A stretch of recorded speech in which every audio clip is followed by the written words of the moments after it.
Hello, I'm Bill and welcome back to my shop.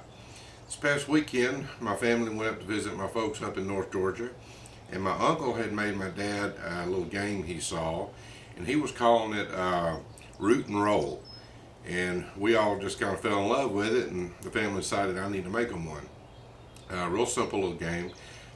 Basically a box you roll dice in. There's 9 little tabs that you with combinations of the dice the object gets to get them all folded down, see who has the best score.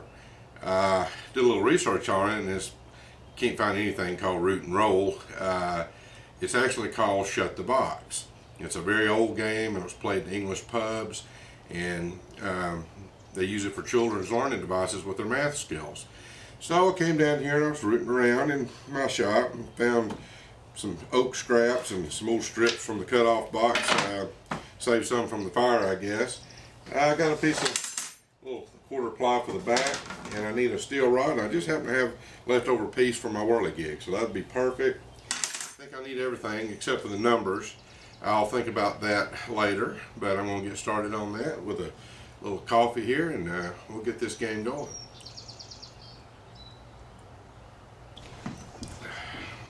Now, on the one my uncle made my dad, he had 1-inch wide pieces, but this piece of scrap here is 3/4. That's all I need for the little fingers, but I'm cutting them at 3 inches on the bandsaw.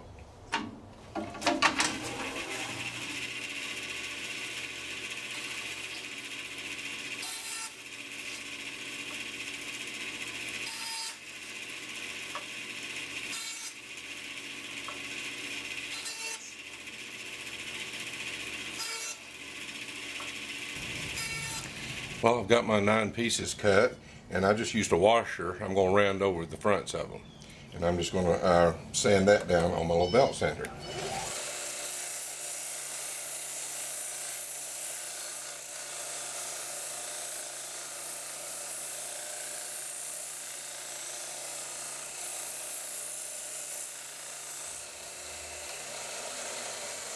And that's all that needs.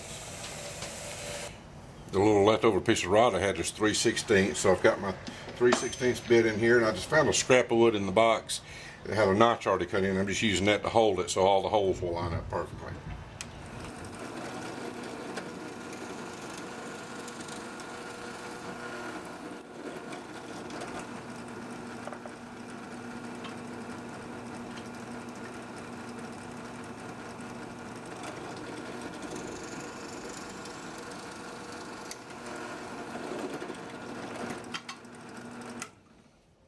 And do a few more of these.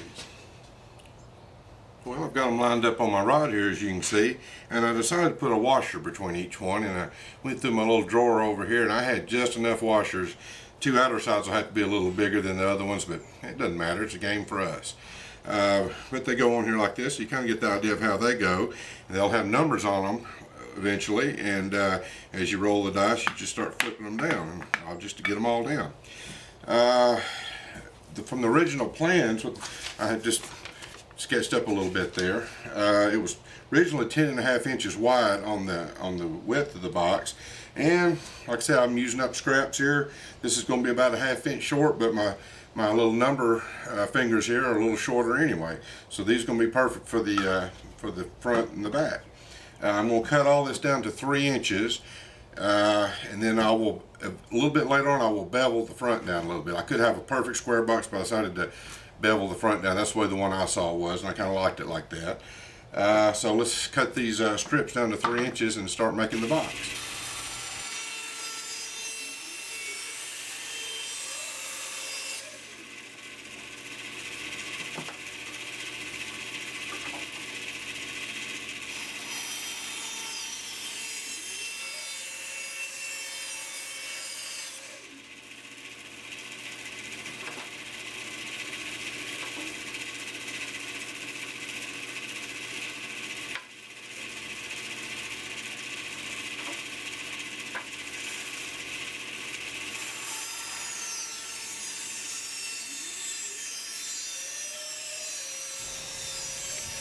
I've got my long and short pieces taped together. I like to do this. I can set a stop block on there if I wanted to, but that way when I trim both ends, I know they're dead even. The exact length and width is not going to matter as long as they're the same.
Well, before I decided to continue with the box, I decided I need to get these things stained and ready to go, because once I assemble it together, I can't come back and stain those.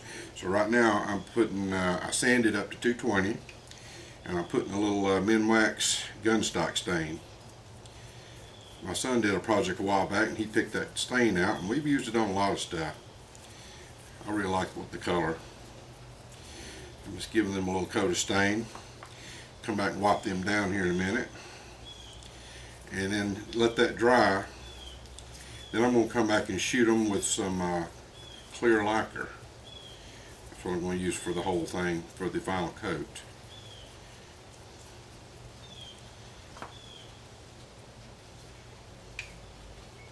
I've always wanted to make some board games, and I can do a chessboard, but we got several chessboards nobody uses around here anyway.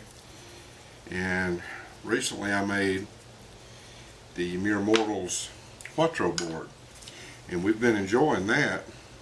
So this will be another homemade wooden game to add to the collection. Alright, wipe that excess off, and the color looks quite nice. I like that color. Let's finish these up, and then once they dry, shoot it with some lacquer.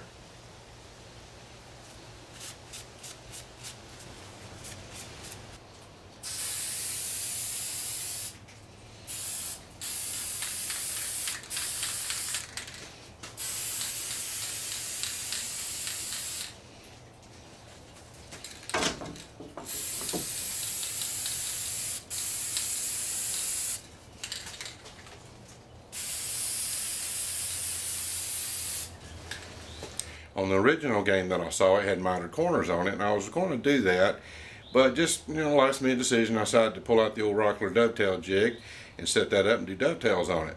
So on the top and bottom pieces, I will be doing the tails first. So let's get that going.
Well, I have the tails cut on the top and bottom pieces on both sides.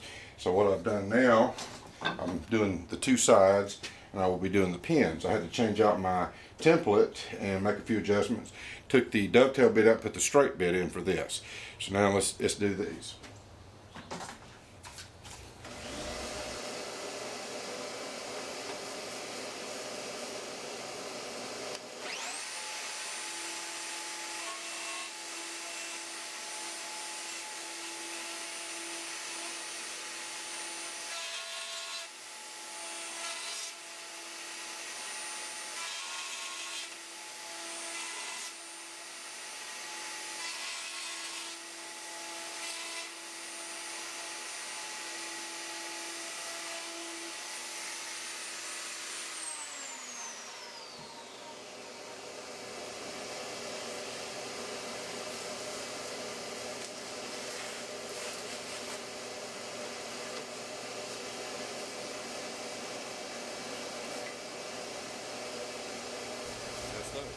Now for the moment of truth.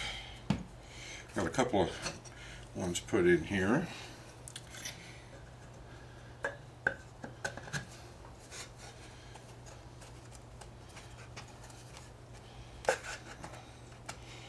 It's a little tricky the first time.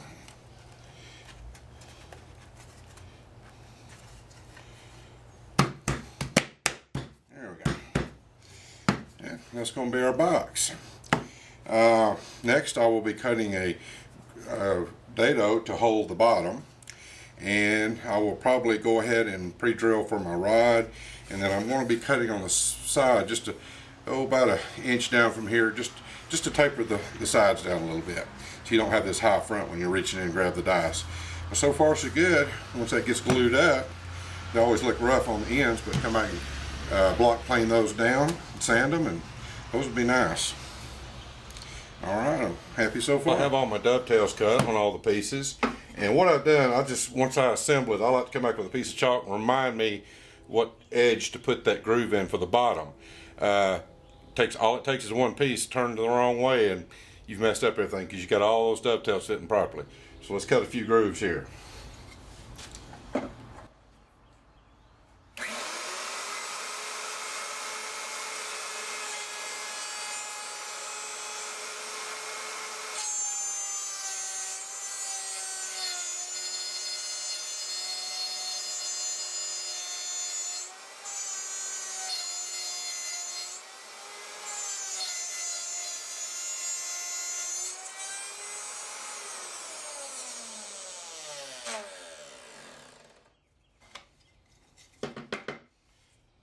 There we go.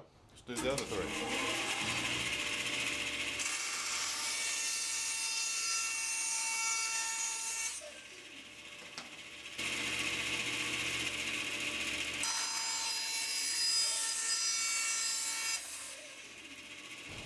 Also, I have to cut one more piece for the backer board that will go in there that you roll the dice up against.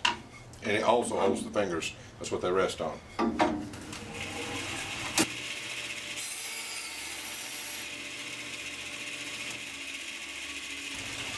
Well, you can see what it's starting to look like. I got to do a dry fit here. Got my bottom end, got my little backer piece here. It'll go in about right here. I've marked where I want it. The little finger pieces will go up here through the rod, and they will set it here about like that. And the game will start, they'll be up, and then you flip them down as you check them off. So what I've done, like I said, I've got it marked where I want that piece. Thought of doing mortise and tenon, but it's late in the day. I'm tired. I want to get this thing done. I'm going to just screw and glue it in there. I do that a lot. I don't have a problem with it.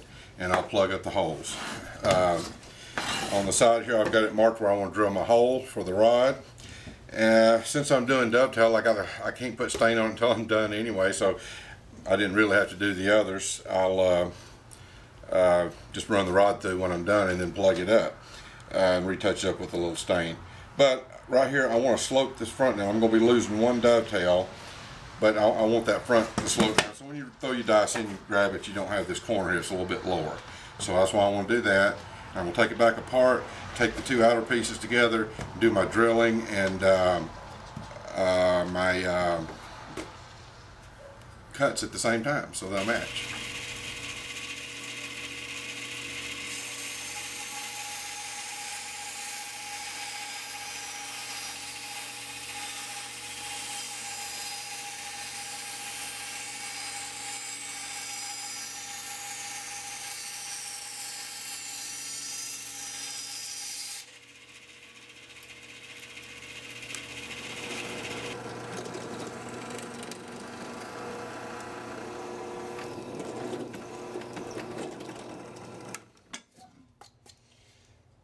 I drilled my hole for my rod, and I went straight through on one side. The other I did not. I went about halfway into that block. I set my gauge up just right, and so I can slide my rod in, and I'll plug up that little hole there later.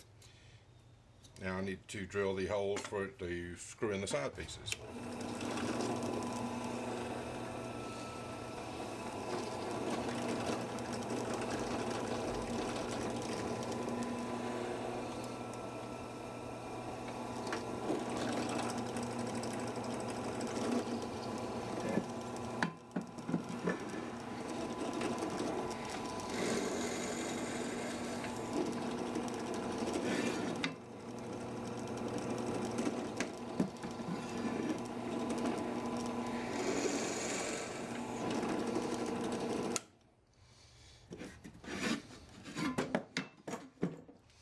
Okay, there's the holes for my board that goes through there, and with countersinks, and then I'll countersink this side.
And there we are. I'll have to cut this rod later. I'll plug up that hole once I put it all together. I'm going to cut some plugs for my screw holes here, glue those in, and this thing's about done.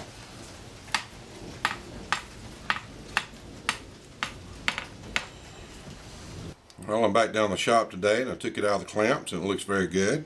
Got to put up my vise. First thing I need to do is cut these plugs off.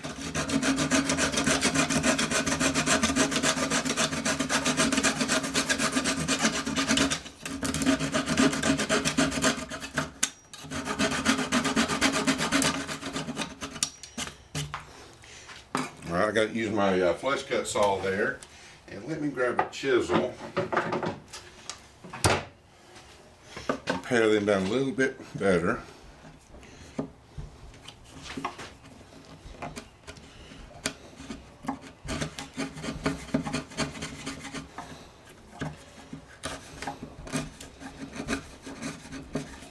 Alright, that's better. Now on the corners where the dovetails, they protrude just a little bit, so I'm going to take my Lee Nielsen block plane, shave those down.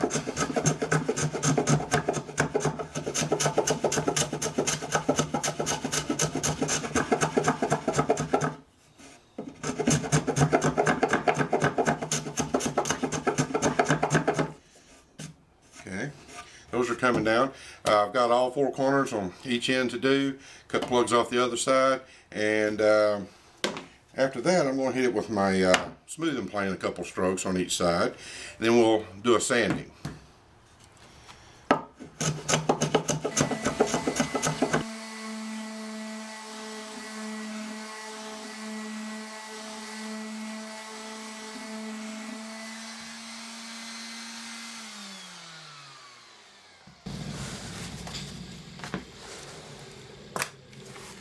All right, got this thing sanded up to 220. We're gonna blow it out with a blower, put some finish on it. I had one little boo-boo here I'll have to show you. You always got to have one on a project. When I was cutting the dados for the bottom, the last piece I run through, I have to drop it before the end, pick it up before it gets to the other end. It grabbed that piece of wood and shot it out the shop door, and it blew out that end. Instead of getting another piece of wood, which I really didn't have, I just, when I got through, I put a plug in there, and you really can't see it. But we're gonna put some finish on this guy. Well, I blew the dust out, and it's time to put a little more of this gunstock stain on here. See how this guy's going to turn out. Remember last time, I've already done the little fingers. It's going to have the numbers on them.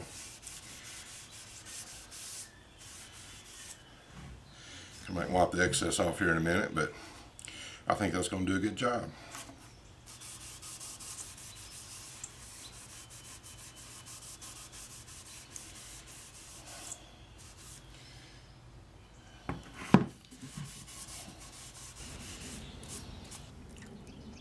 While I'm letting that stain dry for a few minutes before I shoot the lacquer on it, one thing I did buy so far, I had to get some numbers on here. I could have painted them on or drew them on, but I said just went to Michael's, picked up a sheet of, I wish I could have just got numbers, but I had to get the whole thing, letters and numbers. And I'll come in about 3/4 of an inch at the bottom, put a piece of blue tape across it, so that will give me a line to work with. Just trying to center them up best I can, and get these done. I think what I'll do next is cut my rod to length.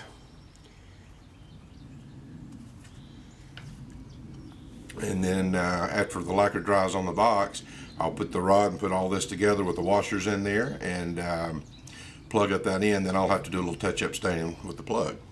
But project's just about done.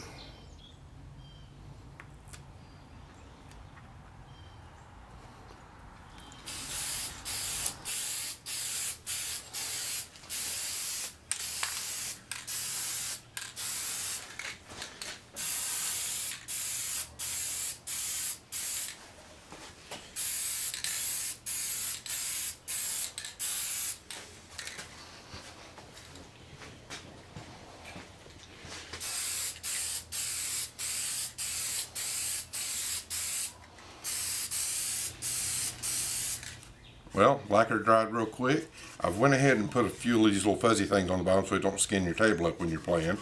I've cut a piece of felt for the back piece, you know, just to match since I had it. And I've cut a piece to fit in here. And this is that adhesive felt. I was intending on just getting felt and gluing it in, but I saw this so cheap. So I just went with it.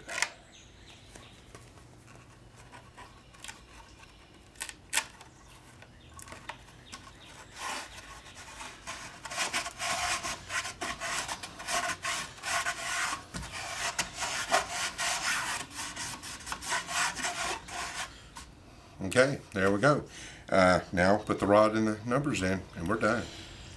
Okay, it's assembly time. Alright, let's start with our rod here. And to fill up the gaps, I've decided to put 3 washers on each end.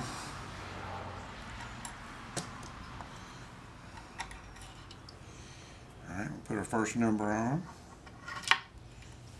And a washer. And keep going, so on and so forth.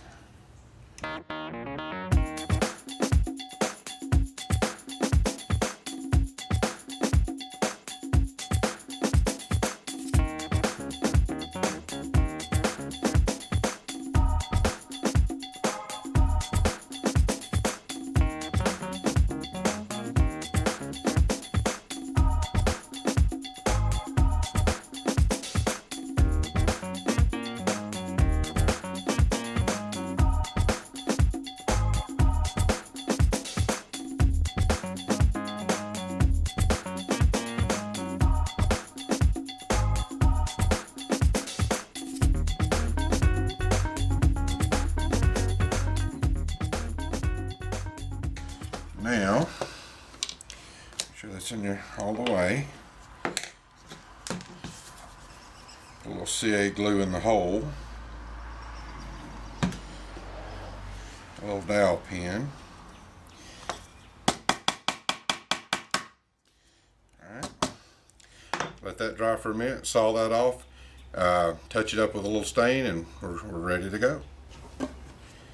Okay, the peg's dried. Put a piece of blue tape down to help save my side here, and I think I'm just going to pare that off with a chisel.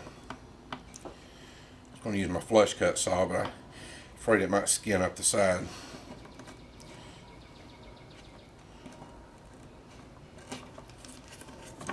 Okay, and then a little sandpaper. Okay, and pull that off. Just a touch of stain right there. Color that in. There you go.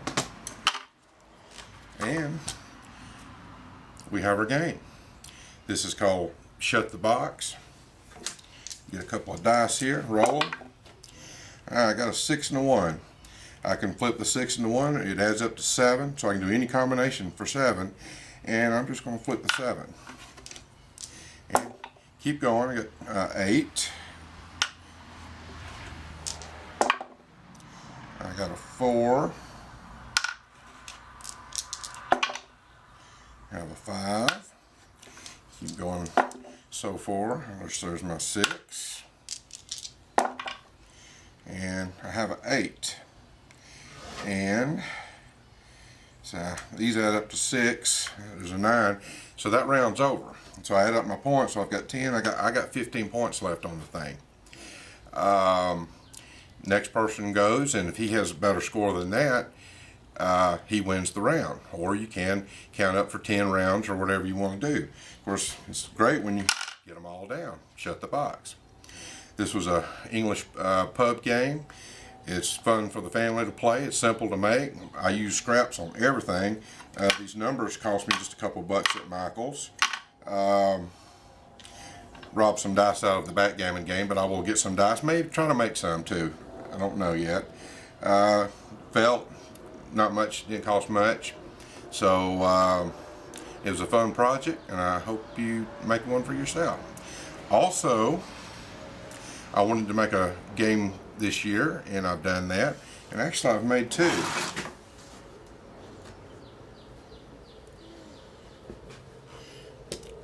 A couple months ago, made the Quarto game. If you want to learn how to make that, go to Steve Ramsey's Mere Mortal website. It's easy to find. Go down there and find his video.